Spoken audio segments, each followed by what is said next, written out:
Hello, everybody. Welcome into Fantasy Pros. I am Ryan Wormeli, joined by Andrew Erickson and Jake Ciely from The Athletic. We are talking in this video about some must-have wide receivers this draft season. We are into draft season, fellas. These are the receivers that we are targeting based on where they are going in drafts. We're going to do wide receivers that you need to leave your draft with, kind of guys that we are really targeting. And then also guys that are kind of ADP climbers that are starting to move up. There's some helium with them in rankings that we are willing to still reach for even as their value goes up. So we'll give you one of each of those in those categories. Erickson, let's start with you. Who is the wide receiver that you need to leave your draft with? So I'm going to start with Jaylen Waddle as my wide receiver that you need to leave your draft with. The vibes out of Miami are much pro Waddle and not necessarily pro Tyreek Hill. You think about the factor of his quarterback talking about how Tyreek Hill needs to rebuild his relationship with him and the offense and all of his teammates after last year's outburst when he basically quit on the team. Whereas Jaylen Waddle is being praised for being really consistent, taking on a larger leadership role in this offense and for the Miami Dolphins as a potential captain candidate. So I just think this is the year where Waddle gets back to what we saw the first 2 years of his NFL career, where he was essentially a fantasy wide receiver one, doing it in different ways. His rookie year, he did it through volume. The second year, it was through efficiency. We've seen him be really efficient in this Mike McDaniel offense with Tua Tagovailoa as his quarterback. So I'm just buying in onto the fact that Waddle can be the Dolphins' number one wide receiver this year and not be Tyreek Hill, because we've seen Tyreek Hill last year, it fell off a little bit, his efficiency because of the offense. But I just think that I'd rather bet on the 26-year-old who started his career with 3 straight 1,000-yard seasons, attached to his former college quarterback and NFL quarterback he's played a number of seasons with. I think that we're going to see Waddle take on that focal point. And I got more confidence betting on Jaylen Waddle after they traded away Jonnu Smith. Again, that's 111 vacated targets from this offense. It opens up another option that they can go to underneath. Waddle doesn't have to just be stuck in a vertical role, which is what happened last year, where he wasn't seeing enough volume. I think with Jonnu gone, it also opens up opportunities in the red zone. Jonnu Smith led the Dolphins in targets inside the 10-yard line last season, so that gives an opportunity for Jaylen Waddle to see more red zone opportunities and score more touchdowns. And Waddle, don't forget, he finished the end of last season really strong. 9+ targets in 3 of his last 4 games, 2 99-yard outings, over 13 points per game over that span. So Jaylen Waddle going outside the top 30 wide receivers in ADP. I'm just going to bet on the talent, 26 years old, and bet on the downfall of Tyreek Hill to continue, and that's going to benefit Waddle the most. Jake, what do you think about Waddle? This is somebody that I'm not surprised Erickson picked just because he has been a big Waddle fan for a number of years in a row. I don't know that I've talked to you as much about him. What do you make of Waddle this year? Yeah, and the Waddle talent, undeniable. The potential in this offense, undeniable. But I will say the third thing that's undeniable is the risk, and it's the risk of injury with Tua and Waddle. And the Waddle one is starting to get annoying just because it's multiple soft tissues, multiple legs, multiple situations where it's like, oh my God, is this going to keep happening?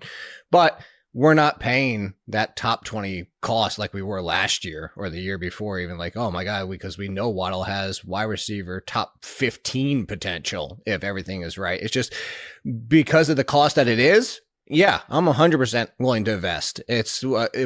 My concern would be if he gets kind of more closer to the top 20, 25, just because if Tua is out, there's going to be a drop-off across the board as we've seen. If Waddle is hurt again, and it's kind of like the Waddle's kind of getting down that Julio route is like, even if he plays, does he play the full game? 1, 2, is it even 100% Waddle because he's playing through something yet again? But at this price, for somebody that if you were talking about in the wide receiver 30s who has a top 20 ceiling, he's one of the first names I bring up.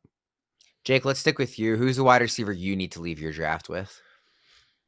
Calvin Ridley. I have so much Calvin Ridley. I'm going to continue to have so much Calvin Ridley until Calvin Ridley, as I said his name for the 4th time, his name hits the top 20 in ADP, which it might happen because finally enough people are starting to talk about him. I brought up this tweet. I tweeted it out a couple weeks ago, or X'd it out, whatever the heck you want to call it. I put it out a few weeks ago. 120 targets last year.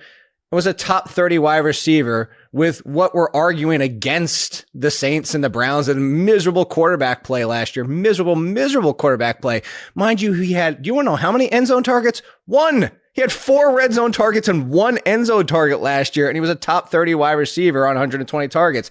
And now you get Cam Ward, who everybody's glowing about what he's been looking like in the preseason. We saw his first game preseason action, but it's the same Cam Ward we saw from college, which is somebody who's going to throw the ball downfield. We're talking about double-digit, not only yards per attempt, yards per completion. And I know college is different than the NFL, but it's the Cam Ward's ability to hit the short to intermediate and also deep. Biggest plays that we've seen so far in the preseason from Cam Ward. One of them from Cam Ward to Calvin Ridley. Like, I just don't understand why there's not more excitement when everybody always wants to talk about, and we did the other show and Erickson brought this up for last year, is like, well, the rookie quarterback's going to improve Terry McLaurin. The rookie quarterback's going to improve Cortland Sutton. The rookie quarterback is going to improve Calvin Ridley. Why are we not talking about the same guy? So I just think that you're looking at what Calvin Ridley could do way back in the day with the Falcons, and checkbox potential top 20, top 15 even this year. He is going to be those names that Erickson brought up, and I love because he stole it from me. But those were the 2 names I was going to say the same thing. If we saw it happen last year, who is the name that stands out this year as it happening for? And it's Calvin Ridley. I could not love Calvin Ridley more at his current cost. Erickson, I know you like Ridley as well. Like, we just did an episode about wide receiver tiers, and we talked about how he was a tier too low. He is moving up a little, but he's still outside the top 30 receivers. That is just, like, frankly incorrect in my opinion. So really, I think is an awesome call here. Erickson, do you want to weigh in any more, or do you just agree with Jake? No, I mean, I pretty much agree all the way with Jake. Calvin Ridley's just been one of the best value wide receivers on the board. And something that I was thinking about with Calvin Ridley, and Jake talked about how the price, that would be the only thing that would kind of stop him if it got too expensive. And I think there's an opportunity with Calvin Ridley, because I'm always looking at some of these early season schedules. The Tennessee Titans play at Denver in week 1. It's a pretty bad matchup for Calvin Ridley. So if you don't draft Calvin Ridley, I can guarantee he's going to be the number 1 guy you should trade for after week 1, after he bombs against the Denver Broncos. I'm doing it. Why don't we do the trade show together? I'm telling you right now, Calvin Ridley's probably my number 1 buy low, because he's probably going to have a terrible week against the Broncos on the road, rookie quarterback. Again, but if you expect him to do bad, then it makes it really easy to then, oh yeah, Calvin Ridley, I guess he wasn't the guy that was going to be that good. All right, just go buy him in week 2. You know who he plays? The Rams. Inside, in a dome, bad secondary. I mean, just doesn't get that. Oh, by the way, you want to keep going? Colts, yes. Texans, Cardinals, Raiders. Like it doesn't really get that bad. And I will say, on the flip side, Erickson, could you imagine if he comes out week 1 with 100 and a touchdown against the Broncos? Yeah.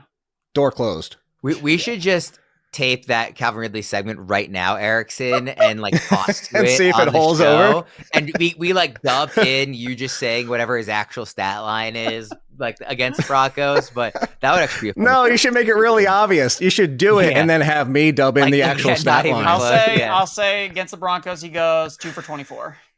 Okay, that's targets. It's your. Oh wow! Everybody, I'm gonna put it right now. I'm gonna say 3 for 51. Okay, everybody in the comments, let us know what you think Calvin Ridley's stat line is going to be against the Broncos in week 1. Are you tired of your top players getting injured or not performing well? Lucky for you, Fantasy Pros teamed up with Renegade Fantasy, the only fantasy football app where you can sub in a player in real time. This means no more stress, no more points lost to injuries or even poor performance. With the Renegade Fantasy app, you can step down from the luxury box and become a real-time coach. Join the Fantasy Pros League on the Renegade Fantasy Football app, win your season, and score $10,000 in cash. Are you ready to take your fantasy team to the next level? Join the Fantasy Pros League on the Renegade Fantasy app today. Go to fantasypros.renegadefantasy.com.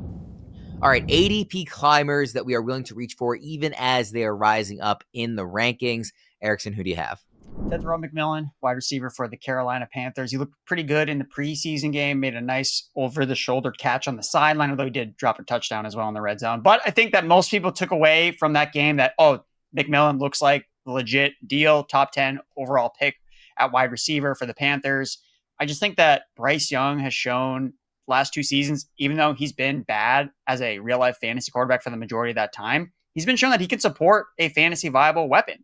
Adam Thielen, I think he was 34 years old, was looking at 100 catches, over 1,000 receiving yards during Bryce Young's rookie season. Last year, the wide receiver 1 between Deontay Johnson and Adam Thielen was pacing for over 1,100 yards on a 17-game sample size with a 33% first read target share.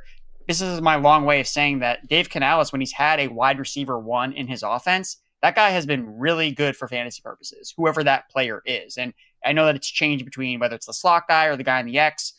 I just think that the way they've talked about McMillan, the way they've deployed him, he's a full-time player, what we saw in the preseason, that he's just going to be their alpha in this passing game. There's a reason why a team that needed defense so badly still elected to draft Tetiaroa McMillan 8th overall, despite all their needs on the defensive side of the football. And if you just look at top 10 wide receivers overall over the last 4 seasons, they've averaged 80 catches, 1,050 receiving yards, and 6.3 touchdowns as rookies.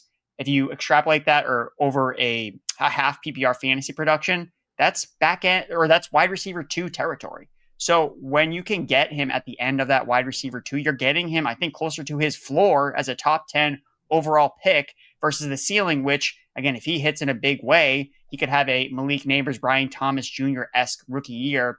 And that's why I want to make the bet on him. And I'm willing to chase him up the board because I think of the upside. Ted is somebody that we talked about in that wide receiver tiers episode, Jake. So I know that you're not quite as high on him as Erickson and I are, because I'm fully in agreement with Erickson on Tet McMillan, but you can still see the upside case here. Yeah, it's funny because he said that, and the projections that I have for him is around 80 and around 1,050 and right around 6 touchdowns, which is kind of right in that range. But like, I think my concern more is it's not McMillan, and I do think there is upside for more than that as somebody who does believe in Bryce Young and the potential he has. But I think that I'm associating a little bit more risk that what if Bryce Young isn't better? What if Bryce Young reverts back a little bit? What if Bryce Young just continues to struggle and have inconsistencies in the NFL?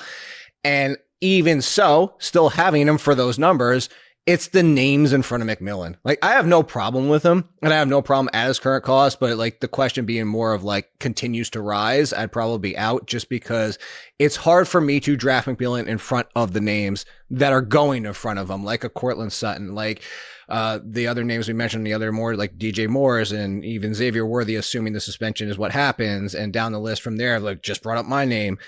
So I think that's more of my issue than McMillan in his own right. It's just the names that are directly in front of him. When we think about ADP climbers, Jake, who's the first guy that stands out for you?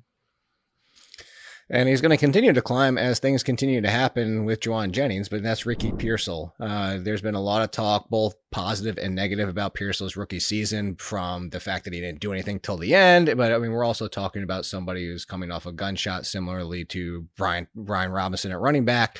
And that's going to be a factor. But to just talk about Pearsall as a talent is, I think that Pearsall has some similarities to Darius Slayton, but I think he's better in the short to intermediate game than Slayton is. And that's the upside for him, where if he can be even the number 2, I think the number 2 has enough upside. And the fact that I'm concerned that Brandon Ayuk comes back, and even if Jennings is on the field, Jennings is killed. Like, that's that he's the one that loses the job to Ayuk and not Pearsall. Pearsall stays on the field no matter what. So that's why I'm drafting Pearsall. That's why I'm going to continue to see him on my teams as it rises. But if it gets into the top 30, I think that would be too much at that point, because I still think the real answer here is, if we talked about it on other shows, it's George Kittle. George Kittle's the answer. But after George Kittle, I want a hell of a lot of Ricky Pearsall. And if the price continues to go up on Pearsall, well, then I'll just pivot to Debo. That I think formerly on this team, I think a lot of the season was lost to injury. And you had 200 targets after Terry McLaurin, not including Zach Ertz, going to jabroni wide receivers last year. And if Debo is anything close to 100%, and he even gets 130 of those 200 targets, then I think Debo is looking like a potential top 35 wide receiver once again. It's been a while since we've seen that. Erickson, what do you think? Yeah, I like Ricky Pearsall a lot. I think that when you look at the price, it's just, I don't see a reason why you don't always take him in every draft you're in, because he goes so late, but the upside case for him is so clear as a player entering his second season. And last year, given the circumstances, I think that he almost exceeded expectations for a player that suffered a gunshot wound in the end of August, where he misses basically all of like the ramp up period. He's missing months of the season, and he still was able to show out at the end of the year for the 49ers. And there's just so much opportunity in this offense without Deebo Samuel, with Brandon Ayuk coming back from the ACL injury, with Jauan Jennings dealing with a calf injury and dealing with his trade request. And by all accounts, the training camp from the 49ers, it's been that Pearsall's been the guy for Brock Purdy, and they've been able to build a lot of chemistry that they weren't able to build last year because Pearsall was recovering from a gunshot wound, so he wasn't out there and also dealing with some hamstring injuries. So I think that he's a really easy click. He's just going too cheap, and there's a really easy path for upside for him.